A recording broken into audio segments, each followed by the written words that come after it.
En la década de los 90, el Estado argentino inició su retirada de muchas actividades. La producción petrolera también sufrió el embate de las políticas neoliberales. YPF, como otras empresas estatales, padeció un proceso de reestructuración y privatización que puso fin a toda una época.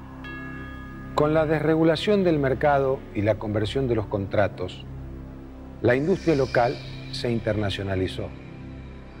¿Cómo se llevó a cabo este proceso? ¿Cuáles fueron los sectores involucrados? Estos son los temas de nuestro último programa del ciclo.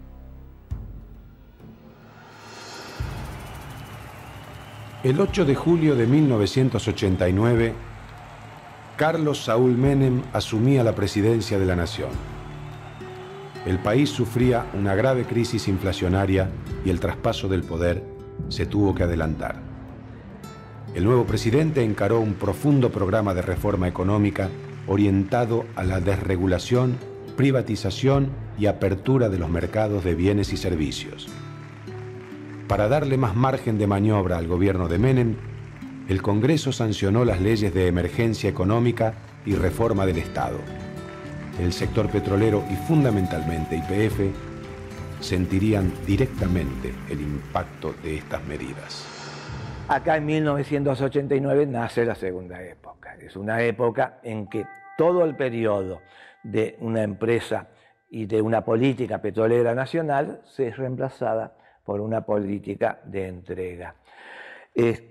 Donde ya no se respeta la soberanía, no se respeta el petróleo como bien esencial, no se respeta el petróleo como bien estratégico, que esto no se discute en el mundo, excepto en Argentina. Argentina tenía una democracia, pero tenía una democracia débil todavía, con poco sustrato de educación cívica por un lado, y por un alto endeudamiento en el cual estaba sumido el país, fundamentalmente en la dictadura militar. Es decir, la dictadura militar nos dejó prácticamente un país de rodillas, vencido en las Malvinas, endeudado y con poco sentimiento, digamos, de lo que es el interés nacional.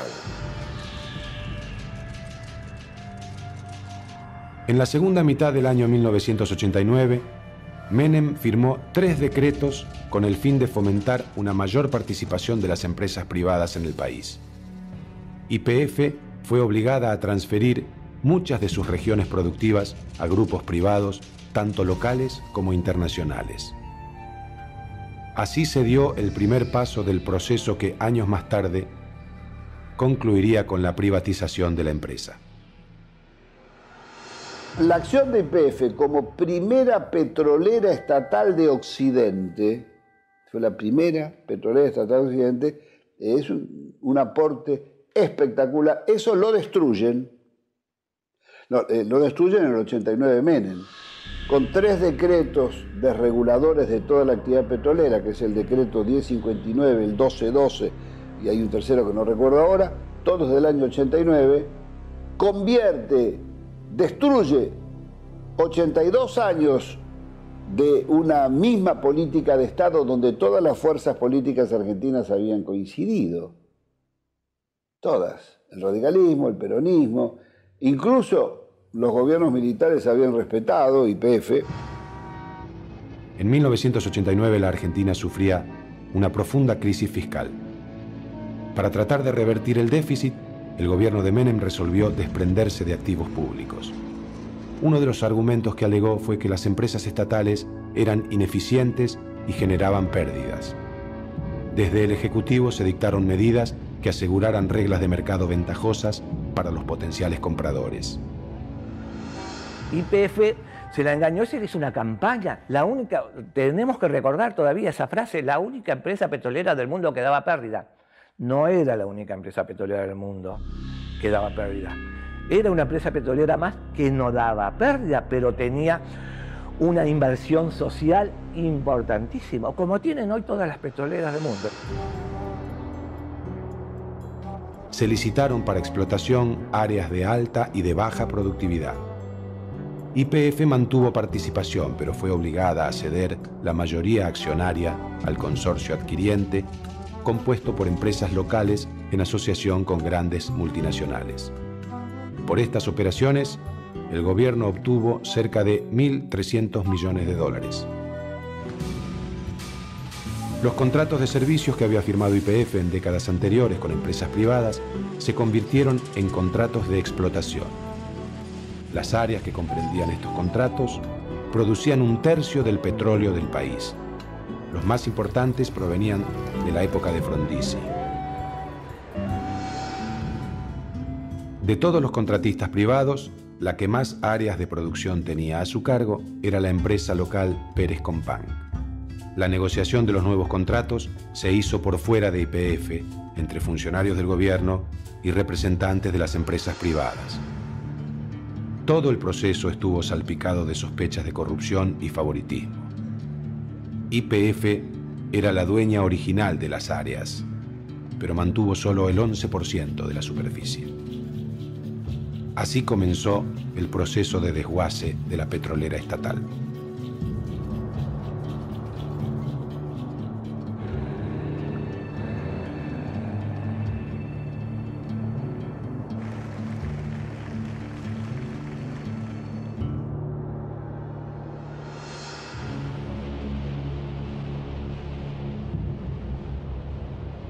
Los decretos de 1989 eliminaron toda la regulación vigente. Se liberaron los precios de exportación y se levantaron todas las barreras arancelarias. También se permitió la libre construcción de nuevas refinerías y estaciones de servicio. La producción pasó parcialmente a manos privadas y se incrementó gracias a las condiciones ventajosas que implicaban los precios desregulados. De igual manera, se dejó de lado el sistema de cuotas por el cual se asignaba crudo a las refinadoras, que debieron comenzar a gestionar de forma independiente su aprovisionamiento con los proveedores locales o internacionales. En 1991 se puso en marcha el Plan Argentina, orientado a la exploración que establecía el acceso a las áreas con potencial petrolero en igualdad de condiciones para todas las empresas. YPF no tenía ningún privilegio frente a las privadas. Todo el territorio en continente y en la plataforma submarina se pasó a licitar cada 2 meses. La empresa que ofrecía un compromiso de inversión mayor recibía un permiso para explorar la zona por 2 o 3 años. En el caso de producirse un descubrimiento, el inversor recibía una concesión de explotación por 25 años que se podía extender otros 10. Estaban obligados a pagar regalías por el 12% de lo que producían. De esta manera, YPF perdía todas las ventajas y privilegios que la habían hecho una empresa líder y se preparaba el terreno para su total privatización. Lo que hizo la política de Dr. Menem es correr a YPF primero. Este es el primer paso hacia la privatización, dejar el campo orégano, por decirlo así, para que el sector privado avanzara. La segunda etapa fue dividir y privatizar algunos de los grandes yacimientos de YPF, y la tercera fue directamente privatizar YPF. YPF fue tratando de ser eliminada, directa o indirectamente. Hay todo un proceso que hay que definirlo como fuertemente corruptivo, como deben haber sido son las grandes privatizaciones del mundo. El proceso de privatización se inició a mediados de 1990 con la llegada de José Estensoro a la presidencia de YPF. A los pocos meses, el presidente Menem, nuevamente por decreto, la convirtió en una sociedad anónima. Así se inició una reestructuración total de la empresa. En 3 años, YPF se desprendió de 3 refinerías, terminales marítimas, la flota de mar y aviones por más de 2.000 millones de dólares. También se encaró un proyecto de tercerización de servicios. La planta se redujo de 50.000 a menos de 10.000 empleados. La privatización fue impuesta desde afuera. Primero desde afuera de la empresa, es decir, hubo un gobierno que es el gobierno del doctor Menem, que se enamoró del concepto de las privatizaciones y lo implementó de una forma, digamos, muy veloz. En septiembre de 1992, una nueva ley declaró a YPF sujeta a privatización. No podemos más que felicitarnos de estos diputados que han dado el quórum, que han hecho funcionar la Cámara, pero creo que hoy es un día de júbilo, hoy es un día de festejo para la Argentina, que desde hoy el petróleo pasa a ser de las provincias, YPF pasa a ser una empresa que cotiza en bolsa, que va a tener inversión privada, y el dinero que de esto surja es de los jubilados. Miles de millones de dólares pasan del patrimonio del Estado a los jubilados. Al mismo tiempo, se transfirió el dominio de los hidrocarburos a las provincias, cumpliendo con un viejo reclamo de las jurisdicciones petroleras. La ley determinó que debían venderse no menos del 50% de las acciones, que fueron divididas en 4 categorías.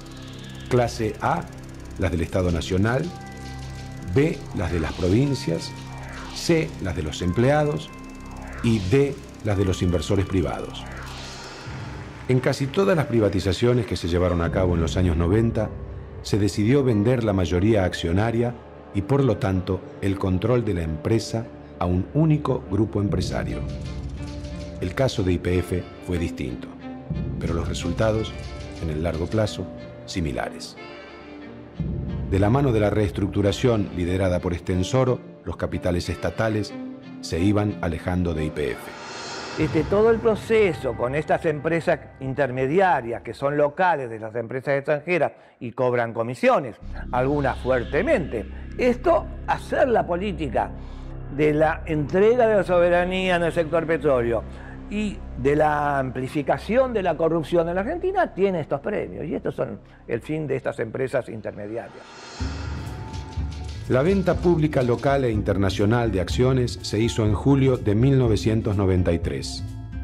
El Estado mantuvo el 20% del total de acciones y el derecho a veto sobre determinadas decisiones, en particular sobre un cambio de control en la compañía.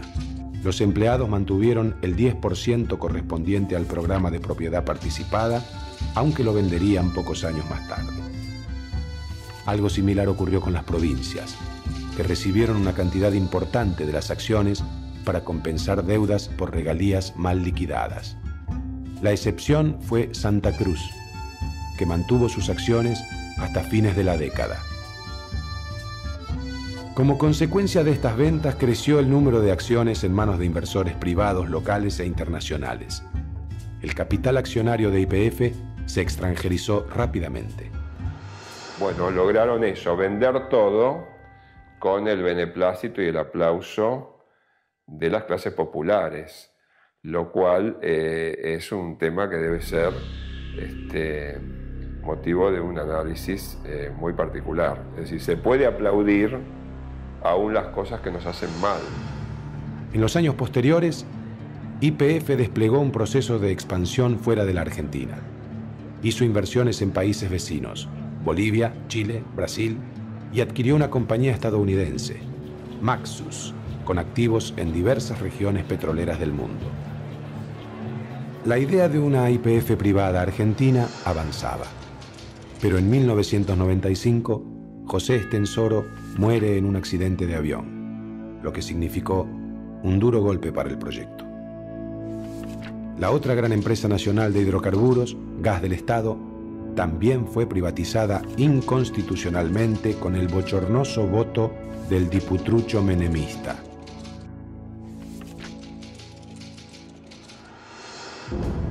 Con el ciclo de privatizaciones, el Estado argentino entregó el control de sus recursos energéticos. Esta política tendría graves consecuencias para la economía nacional. Pérdida de las 2 principales empresas de la Argentina, que eran empresas públicas, YPF y Gas del Estado, ¿no es cierto? Fue un impacto en cadena hacia toda la economía nacional. Yo te puedo resumir el hecho que estas 2 empresas le aportaban al Tesoro Nacional entre 8 y 10 mil millones de dólares anuales. Cuando esto dejó de ingresar al Tesoro Nacional, pensamos que YPF, la primera privatización, 5.000 y pico de millones, 5.000 y pico de millones, era menos de lo que ingresaba en un año. Al perder esto, ¿qué hizo el gobierno Menem? Pedía deuda externa para cubrir ese agujero. La privatización del petróleo y el gas significó el gran endeudamiento de la Argentina, más que toda la deuda externa junta. El petróleo está presente donde menos lo esperamos. Muchas veces nos ponemos un poco en la cara y en el cuerpo, porque a través de sus derivados lo encontramos también en los cosméticos. Este es solo un ejemplo de la importancia que tiene el petróleo en la vida actual y el por qué es tan difícil reemplazarlo. Hay muchas industrias que dependen de él para poder elaborar sus productos.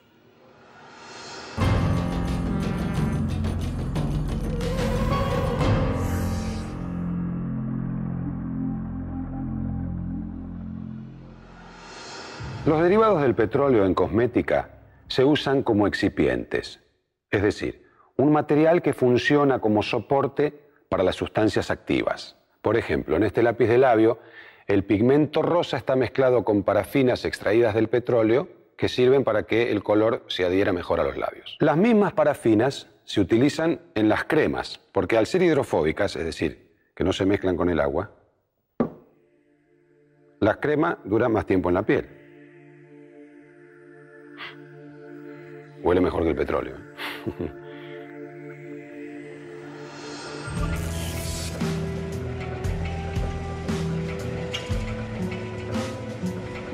Como había ocurrido a fines de los años 50 con el programa de Frondizi, el resultado inmediato de la privatización fue un aumento de la producción.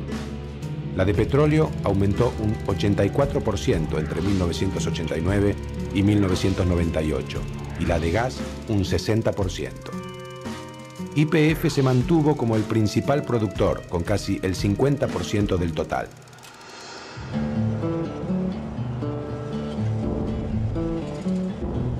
Las empresas privadas no se concentraron en la exploración de nuevas zonas, sino en aprovechar mejor las áreas ya descubiertas. Esta estrategia permitió un aumento inicial de las reservas, pero al no haber inversiones importantes en la exploración de nuevos yacimientos, la producción petrolera nacional llegó a un techo. El mayor escándalo que se ha producido acá, uno es dejarle a los privados el manejo de las reservas. Los privados son concesionarios porque la ley vigente dice en su artículo 1, sigue diciendo lo que decía el artículo 40 de la Constitución del 49. Los recursos hidrocarburíferos son propiedad imprescriptible e inalienable de la nación. Está concesionada su extracción, pero no hay ningún control sobre las reservas. YPF continuó desmembrándose. Vendió las refinerías de Dock Sud, Campo Durán y San Lorenzo. Las refinerías existentes realizaron mejoras en sus plantas, pero no construyeron nuevas instalaciones. El nivel anual de procesamiento aumentó escasamente. Las privadas volcaron el aumento de producción al mercado externo. En 1997 se exportó el 42% de la producción. Las grandes obras que se construyeron en esos años estuvieron orientadas en este sentido.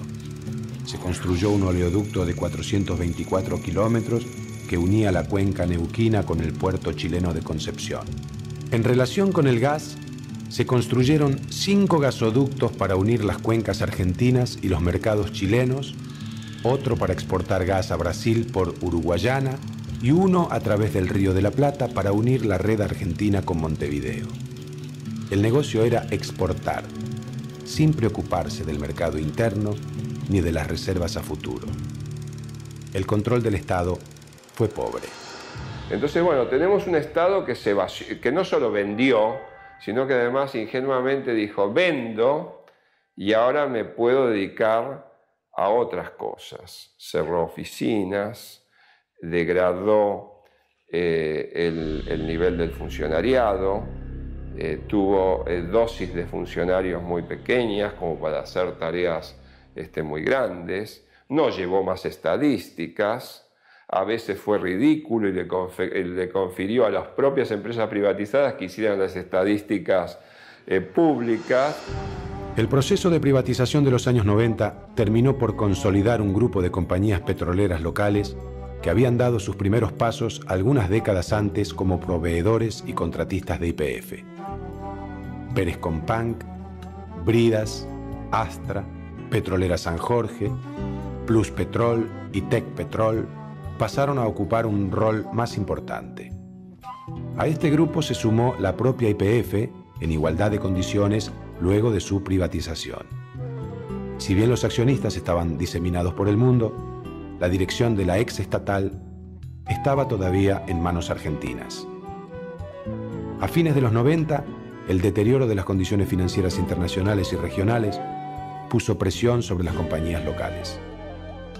Pequeñas en relación con las grandes petroleras internacionales, se encontraron con dificultades para obtener capital y financiamiento en condiciones competitivas. Las principales empresas locales fueron vendidas a empresas extranjeras. Astra fue adquirida por la española Repsol. Petrolera San Jorge fue comprada por Chevron. Pérez Companc vendió todos sus activos petroleros a la estatal brasileña Petrobras. Finalmente, el gobierno nacional decidió vender sus acciones en YPF. La única oferente fue la española Repsol, que se convirtió prácticamente en la única accionista de YPF Sociedad Anónima. Al finalizar la década de los 90, la industria petrolera argentina estaba completamente privatizada y en manos extranjeras. Nos dijeron que con la privatización íbamos a tener autoabastecimiento, mantener el autoabastecimiento, se mantuvo el autoabastecimiento, se exportó como loco sin pensar en las reservas, y de 14 años de reserva, ahora estamos en 7 apenas, de 35 años de reservas de gas, estamos apenas en 7 años de reserva de gas, y esto entonces muestra los resultados. El saldo de las privatizaciones fue muy negativo para el país. El crecimiento de la producción de petróleo llegó a un límite en 1998 y a partir de 1999 comenzó una caída sostenida.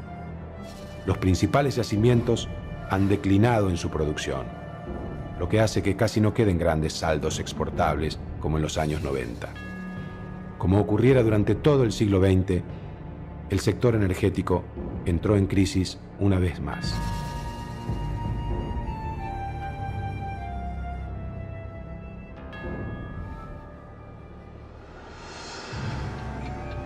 En noviembre de 2001, la Argentina sufrió la crisis económica y política más grave de su historia. La renuncia del presidente Fernando de la Rúa, en medio del estallido social de diciembre de ese año, desembocó en una gran recesión. La paulatina salida de la crisis encuentra al país en una situación de fragilidad energética. La estabilización institucional lograda a partir de 2003 no parece haber incidido en las políticas petroleras. Los pasos dados desde entonces han sido escasos. Hoy la Argentina debe importar petróleo y gas. Sus yacimientos están en manos extranjeras. El único descubrimiento de importancia de los últimos años fue hecho por Pan American Energy en la provincia de Chubut. En 2007, el grupo Petersen, de capitales argentinos, compró el 14,9% de las acciones de YPF y se prevé que adquiera otro 10% en los próximos años. Sin embargo, también en 2007, fue renovado el contrato con Pan American Energy en Cerro Dragón hasta el año 2047. La pérdida de soberanía en materia de hidrocarburos parece estar lejos de revertirse. El 13 de diciembre de 2007, donde se cumplieron los 100 años del petróleo, no hubo festejos. La Argentina todavía se merece el festejo por los 100 años y alguien que sea capaz de mirar 20 o 30 años adelante y nos pueda decir cómo se recupera el ritmo de crecimiento que Argentina no debió haber perdido nunca. El futuro energético del país parece estar orientado a la integración con los países productores del Mercosur, como Venezuela, Bolivia y Brasil. el desarrollo de biocombustibles como el biodiesel y el etanol podría ser una alternativa para sustituir a los hidrocarburos. Otra opción es la reactivación del desarrollo de la energía nuclear, como se está dando en muchos países de Europa. Durante el siglo XXI, la energía será aún más importante de lo que fue en el siglo XX. Recuperar la soberanía energética y generar políticas sustentables es uno de los grandes desafíos para los gobiernos por venir. Este fue el último programa del ciclo.